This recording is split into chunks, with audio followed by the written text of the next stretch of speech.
Vanessa Lau has long been an OG in the internet marketing space. She first got her start when she started a YouTube channel all about how to grow on Instagram. She quickly grew a massive channel on YouTube. She created coaching programs, courses, and she has really done well for herself and has been kind of the gold standard of how to do a personality-driven content business and do it really, really well.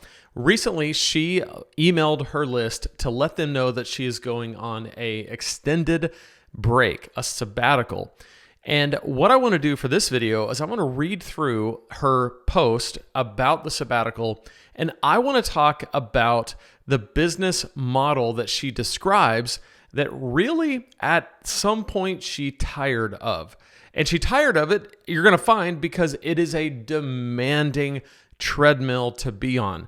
The amount of pressure that she is under, the amount of workload that she has, how large she grew the business is a lot to keep up with. And in some ways, she's really a victim of her own success. She's been wildly successful. And because of that success, there has been a massive pile of work and stress behind it that's just piling on.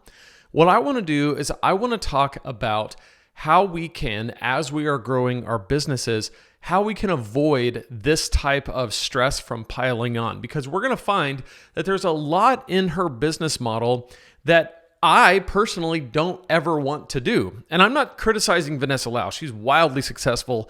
She could teach me a lot. So I'm not criticizing her at all. I'm only saying when I look at this, it's kind of a cautionary tale for me. Because as much as I want to grow my business, as much as I want to increase revenue, as much as I want to reach a larger and larger audience and serve more and more people, I never want to do it at the expense of my quality of life. Because I went into this for the same reason that maybe you are researching these types of videos right now. Maybe the same reason why you follow me, because you want freedom. I wanted freedom. I wanted to set myself free, not be bound to a monster of a business that is only going to tie up my entire life. And for what? Just a few more dollars at the end of the day? That's not worth it. So as we read through this, I want to see what she identifies as the things that she's handing off, the reasons why, what she's going to do with her time, and I want to see what we can learn from it. If you're new here, my name's Lane. I like to help digital entrepreneurs start and grow their online businesses. So if you're into that kind of thing, be sure to subscribe and go to laneSebring.com/supersimple. Pick up your free super simple guide to your first $500 online. So this is from February 21st, 2023 at 10:36 p.m. I'm going on a sabbatical by Vanessa Lau. As some of you may have already noticed based on my lack of presence lately on social media, I have made the decision to go on an indefinite sabbatical, also known as taking a long extended break from work. In addition to making this decision, I have also made several difficult and surprising decisions in the last 3 weeks. I discontinued my Creator Supercharged Mastermind and offboarded all my high-ticket clients. So this is a product where she was coaching a small group of people in a mastermind format, and it probably was very expensive. I couldn't find a sales page on it, but I'm guessing it was in the thousands of dollars per person. I scaled down my multi-seven-figure business. I downsized my team from 9 members to just 1 and canceled all the masterminds, contracts, and subscriptions I'm a part of. Wow. So she has built a multi-seven-figure business. So that means that it makes not just $1 million a year, but at least $2 million a year or beyond. Downsized my team from 9 members to just 1. That is a massive, massive decrease, and canceled all the masterminds, contracts, and subscriptions, retiring from my signature program, the Boss Graham Academy, for good, or retiring the signature program. So she has a course, the Boss Graham Academy, and it's gone. That is a big deal, and it's her signature program. I like to refer to it as a flagship program, same kind of thing. It is like the core of her brand. She's getting rid of it. That's a big deal. I stepped down from all my speaking engagements, including the ones that I've had on my vision board since I started the business. That's a big deal. As someone who, myself, I love to speak. Speaking was a huge part of my background, especially when I was a pastor. I envision at some point getting back into speaking live at live events to groups. And it sounds like she had a vision board. It was part of the plan. And to back out of that is a big deal. I sold my $160,000 Porsche 911 and swapped it for a Jeep Wrangler. Here's our goodbye pic. Wow, so she's making some lifestyle changes as well. You might be thinking, what the F? This bee is crazy. I want to explain, but first I want to share a story about my good old corporate days. When I first quit my job back in 2018, nobody in my circle was shocked by the decision, but everyone was shocked by the timing. It feels so random. You just got your promotion and now you're quitting. You're such an all-star. I really thought you would have climbed your way up to the top. You were so close. If I'm being honest, choosing to go on the sabbatical feels quite similar. It feels like I'm quitting right when things are finally happening. I'm finally getting the big dog speaking engagements. Holy S, I'm finally making $500,000 months. That's a big deal. That is a huge deal. So my revenue goal for this year is $300K. My revenue goal for next year is $600K. And then by the end of 2025, I want to be at $100,000 months, $1.2 million in the year. Getting to $100,000 in a month, I've got a plan to get there, but it's a lot of money. I mean, to make in 1 month what is considered to be a good annual salary, six figures in 1 month is a lot. To do multiple six figures in a month is huge. To do 500,000 in a month, that is insane. All I'm saying is she has absolutely 100% crushed it. She's murdered it at this. I'm so close to 1 million YouTube subscribers. It's amazing, by the way, that she's making that kind of money without 1 million subscribers. This just flies in the face of what so many people think, that you have to have these massive audiences in order to make a great living. And here you got someone who is making $500,000 months. Now that's gross business revenue, but she only has a team of, at this time she had a team of 9 people. So the margins on online businesses are not that big. I mean, I keep margins of 10%. What that means is that of everything I bring in, I keep 90% of it. With her, it probably was pretty close, because if she's making $500,000 months, 50,000 of that could probably cover all of her overhead. So of that 500,000, she's keeping a ton for herself. I'm finally growing and scaling. I'm finally a somebody. And yet, at the height of accomplishing these things, I found myself losing total control of my life and my mental well-being. This was a massive part of what she's saying here that really stood out to me. And yet, at the height of accomplishing these things, I found myself losing control over my life and my mental well-being. That is a massive thing. We'll come back to that a little bit later. But that is the reason why I've set up the business that I have the way that I have it. Because as much as I want to make $500,000 a month, as much as I want to make $100,000 a month as soon as I possibly can and beyond, I want to live the only one life I have as best as I can. And I can't do that if I'm constantly stressed about a monster of a business that I've created. I found myself squeezing my life and relationships around the demands of my business, instead of building a business around the life that I ultimately want to live. At the same time, a part of me also feels like I'm quitting too soon. But here's what I learned from reading the book Quit by Annie Duke, where she says, quitting on time will usually feel like quitting too early. If you quit on time, it's not going to seem like anything particularly dire is happening at that particular moment. That's because quitting is being able to glimpse at the range of ways the future might play out and see that the likelihood that the things will turn out poorly is too high to make it worth your while to continue. In my case, I've come to realize I've been building a bigger and bigger hamster wheel where deep down, number one, I know won't have an end, and number two, I won't enjoy running. In other words, I've created this machine that I don't even like, and I'm realizing it's a machine I no longer want to run. This isn't to say that I'm leaving entrepreneurship. This is to say that I'm taking a break to redefine what entrepreneurship is like for me. A couple things. One, what she describes, this hamster wheel, is the biggest thing that I am trying to avoid in my business.